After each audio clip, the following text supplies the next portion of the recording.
3i atlas கடந்த ஒரு மாதமாக சோசியல் மீடியாவில் எங்கே பார்த்தாலும் 3i அட்லாஸ் அப்படின்னு தான் பார்த்துக்கிட்டு இருக்கோம்.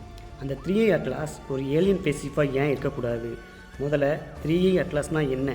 கடந்த ஜூலை மாதம் அட்லாஸ் என்கிற நிறுவனம் ஒரு வால் நட்சத்திரம் பூமியை நோக்கி வரதாக கண்டுபிடிக்கிறாங்க.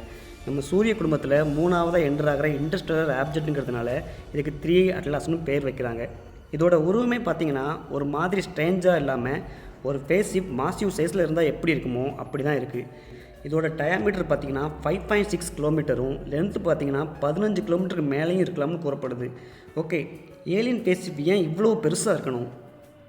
படங்களில் வர மாதிரி மீடியம் சைஸாக இருக்கக்கூடாதா? அதோட சைஸுக்கும் இயற்பியல் விதிக்கும் எதுவும் சம்மந்தம் இருக்கா? வாங்க பார்க்கலாம். It's real thoughts Tamil. First விஷயம், ஒரு சராசரி மனுஷனோட ஹைட்டு 6 அடியும் வெயிட்டு 70 kgமாகவும் நம்ம இருக்கோம். ஆனால் நம்மளாலேயே ஐஎஸ்எஸ் ஸ்பேஸ் கிராஃப்டை உருவாக்க முடியுது.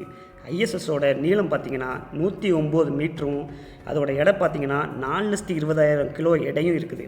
அதாவது ஒரு 330 காரோட எடை. ஒருவேளை 3i அட்லாஸில் பயணிக்கிற ஏலியன்ஸ் நம்ம பூமியை விட மிகப்பெரிய கிரகத்திலேருந்து வரதாகவும், அதோட உயரம் 60 அடியும், அதோட எடை 600 கிலோவாகவும் ஏன் இருக்கக்கூடாது? அப்படி இருந்தால் அவ்வளோ பெரிய ஸ்பேஸ் கிராஃப்டை ஏலியன்ஸ் செய்கிறது சாத்தியம் தானே? சரி, ஏலியன்ஸ் மனுஷன் இருக்கிற அளவில் இருக்குன்னே வச்சுப்போம்.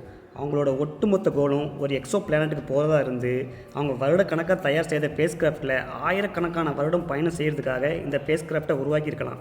அவங்களோட ஸ்பேஸ் கிராஃப்ட் பயணத்துக்காக ஃபியூசன் இல்லைனா ஆன்டி மேட்டர் பயன்படுத்தலாம். அவங்க சாப்பிட்றதுக்கு கண்ட்ரோல்டு என்விரான்மெண்ட் அக்ரிகல்ச்சர் பண்ணலாம். இது ஒரு நீண்ட காலம் பயணங்கிறதுனால அவங்க அந்த ஸ்பேஸ்லேயே ஸ்கூல், ஹாஸ்பிட்டல்ஸ்னு எல்லாமே வச்சுருக்கலாம்.